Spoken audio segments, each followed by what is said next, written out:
আল্লাহ রাব্বুল আলামিন বলেছেন এই যে আমাদের উপরের হাতটা আছে না, এটা নিচের হাতের থেকে উত্তম। নিচের হাতের থেকে কি উত্তম? আমরা সকলে দান করব। কি করব? আল্লাহর রাস্তায় দান করব। এই দানের মাধ্যমে দেখা যাবে আমরা কারুনের যে স্বভাব চরিত্র আছে এটার থেকে দূরে থাকবো, বলি সুবহানাল্লাহ। এ কারণে আমাদের পিতামাতার দিকে লক্ষ্য করতে হবে, তারা সেই গহীন কবরে চলে গিয়েছে, তাদের ব্যাপারে কিছু দান করা। এটাকে নাম দিয়েছে আল্লাহ রাব্বুল আলামিন সদকায়ে জারিয়া। কি নাম দিয়েছেন? সদকায়ে জারিয়া নাম দিয়েছেন। মসজিদ মাদ্রাসা দান করলে এটা কি হয়? সদকায়ে জারিয়ার ভিতরে পড়ে, বলি সুবহানাল্লাহ। এতিম বাচ্চারা দেখা যায় মাদ্রাসায় খায়, তাদের জন্য দান করা, মসজিদে দান করা, উন্নয়নের কাজে আপনার অর্থ ব্যয় করা, এটা নামই হচ্ছে সদকায়ে জারিয়া, বলি সুবহানাল্লাহ।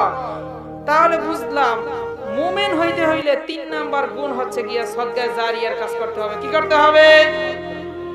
পয়েন্ট বুঝে আসছে তো? প্রথমে নামাজ আদায় করতে হবে, দ্বিতীয় নাম্বার গীবত করা যাবে না, 3 নম্বরে সদকায়ে জারিয়ার কাজ করতে হবে। কি করতে হবে?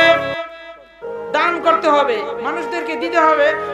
আপনার দেখা গেছে আমরা শুধু মনে করি মাদ্রাসায় দিলেই হবে না, মসজিদেও দিতে হবে। এরকমের ভাবে পিতামাতার উদ্দেশ্যে আশপাশে আমাদের এলাকার ভিতরে যারা গরিব দুঃখী আছে তাদেরকেও দিতে হবে, বলে সুবহানাল্লাহ।